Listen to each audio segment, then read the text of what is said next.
Hello YouTube, it's Marty from Shut Up and Record.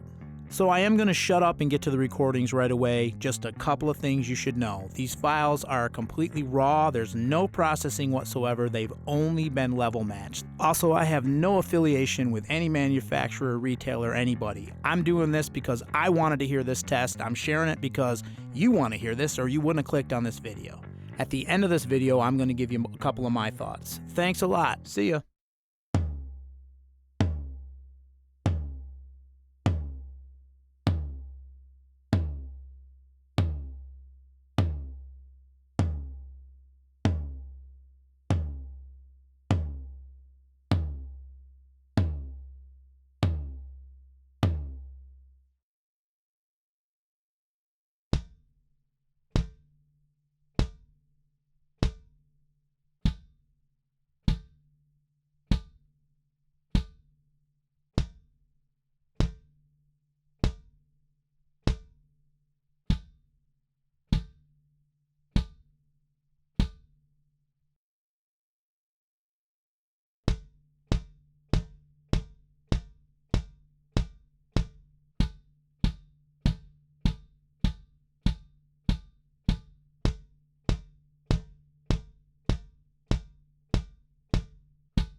Okay, so I'm loath to do like a traditional review video on YouTube. The channel is called Shut Up and Record, so I'm not really that into talking a lot.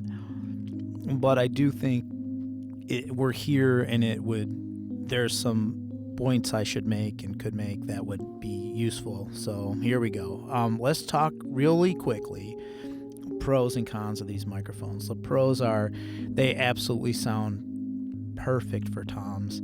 I love them on bass cabinets. I like them on kick drum. The build quality is beyond almost any other microphones that I have. They're super solid metal. All the clips are great. They're just built to last. Some cons?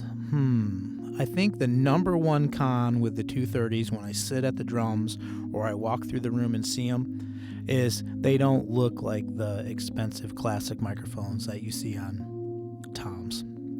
And I mean, to be honest, when I walk in and see 421s or, maybe not CADs so much because they're kind of a new thing and they're a cheap microphone, but there's just that sort of like, oh yeah, I've made it because I've got, a drum kit full of these classics.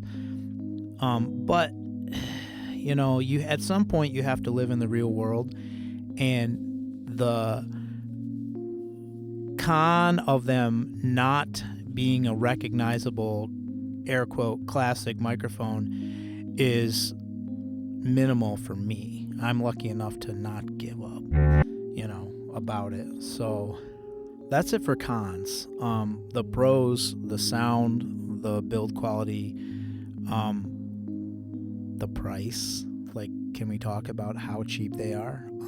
I think these are, if people ask for a sleeper mic, these are a sleeper mic. The ATM 25s before them were sleeper mics for years and years and years and years, and these are carrying on that tradition for sure. Like, they're just buy them, put them on your drums, move on. I think I'm going to put the 250 on the bass cabinet and just leave it there as an option, and just use the 230s on the two racks and the floor tom, because I felt like the 250 didn't give me any more that the 230 did. I mean, if you look at, like, let's look at the frequency response graphs real quickly.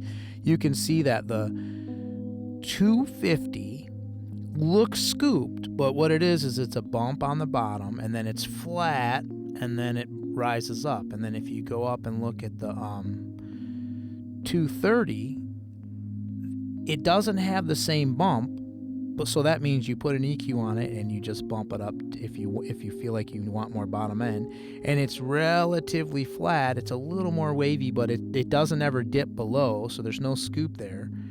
And then it does the classic ATM 25 kind of notch, and it just, that the 230 gives you everything that the 250 has,